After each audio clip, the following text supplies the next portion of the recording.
मित्रों पर कभी ज्यादा भरोसा न करें। शत्रुओं से काम लेना सीखें। मित्रों से सावधान रहें। मित्र बहुत जल्दी से ईर्ष्या करने लगते हैं, इसलिए वे आपको बहुत जल्दी धोखा भी देंगे। मित्र भविष्य में कष्ट का कारण बन सकते हैं। इसके बजाय अगर आप किसी पुराने शत्रु को काम पर रखेंगे तो वो मित्र से ज्यादा वफादार होगा, क्योंकि उसे बहुत कुछ साबित करना है। दरअसल आपको शत्रुओं से नहीं बल्कि मित्रों से डरना चाहिए।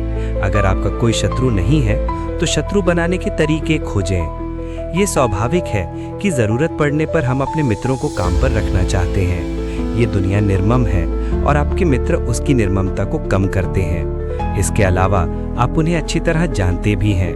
मित्रों के होते हुए किसी अजनबी पर निर्भर क्यों रहें? दिक्कत ये है कि अक्सर आप अपने मित्रों को उतनी अच्छी तरह से नहीं जानते हैं जितना आपको लगता है। मित्र अक्सर बहस टालने के लिए आपकी हाँ में हाँ मिला देते हैं। आपको कष्ट न पहुंचे इसलिए वे अपने अप्रिय गुण छिपा लेते हैं। आप जब मजाक करते हैं तो वे थोड़ा ज्यादा हंसते हैं। चूंकि ईमानदारी और सच्चाई से मित्रता की नींव मजबूत नहीं होती है, इसलिए वास्तव में आपको ये पता ही नहीं होता कि आपके बारे में आपके मित्रों की असली भावनाएं क्या हैं। मित्र आपके मुंह पर तो यही कहेंगे कि उन्हें आपकी कविता बहुत अच्छी लगती है, आपका गाना बजाना बेहद पसंद है, आपके कपड़ों का चयन बेहद सुंदर लगता है।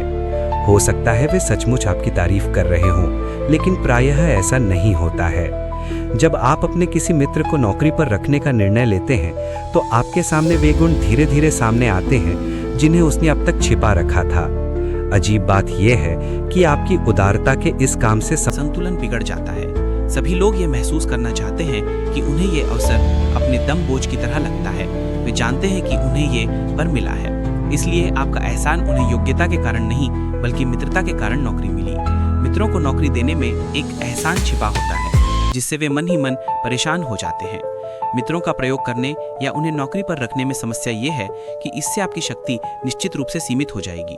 बहुत कम मामलों में ही ऐसा होता है कि मित्र किसी काम के लिए सबसे योग्य व्यक्ति हों और आपकी मदद करने में सबसे ज्यादा सक्षम हों। अंतिम विश्लेषण में योग्यता और क्षमता मित्रतापूर्ण भावनाओं से ज्यादा महत्वपूर्ण होती है। कामकाज की सभी स्थितियों में लोगों के बीच थोड़ी दूरी होना चाहिए। आप मित्र बनाने की नहीं बल्कि कोई काम करने की कोशिश कर रहे हैं, और मित्रता चाहे सच्ची हो या झूठी इस तथ्य को ढक लेती है। शक्ति की कुंजी ये है कि आप में ये मूल्यांकन करने की क्षमता होनी चाहिए कि आपको सबसे ज्यादा फायदा कौन पहुंचा सकता है।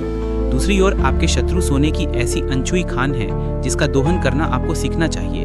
नेपोलियन का विदेश मंत्री टैलीरैंड 1807 में इस निष्कर्ष पर पहुंचा कि नेपोलियन फ्रांस को बर्बादी के रास्ते पर ले जा रहा है, इसलिए उसके खिलाफ विद्रोह करना चाहिए।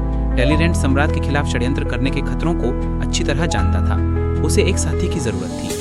उसने सोचा इस तरह के अभियान में वो किसी मित्र पर भरोसा नहीं कर सकता। उसने खुफिया विभाग के प्रमुख फोके को चुना, जो उसका सबसे बड़ा शत्रु था और जिसने उसकी हत्या करवाने की भी कोशिश की थी। वह जानता था कि उन दोनों की पुरानी नफरत के कारण भावनात्मक समझौते का अवसर मिलेगा। वह जानता था कि फोके उससे कोई आशा नहीं रखेगा और ये साबित करने के लिए जीतोड़ मेहनत करेगा कि टैलीरैंड ने उसे चुनकर कोई गलती नहीं की है। जो व्यक्ति कुछ साबित करना चाहता है वह आपके लिए जमीन आसमान एक कर देगा। अंत में टैलीरैंड ये जानता था कि फोके के साथ उसका संबंध आपसी स्वार्थ पर आधारित होगा और मित्रता की व्यक्तिगत भावनाओं द्वारा दूषित नहीं होगा।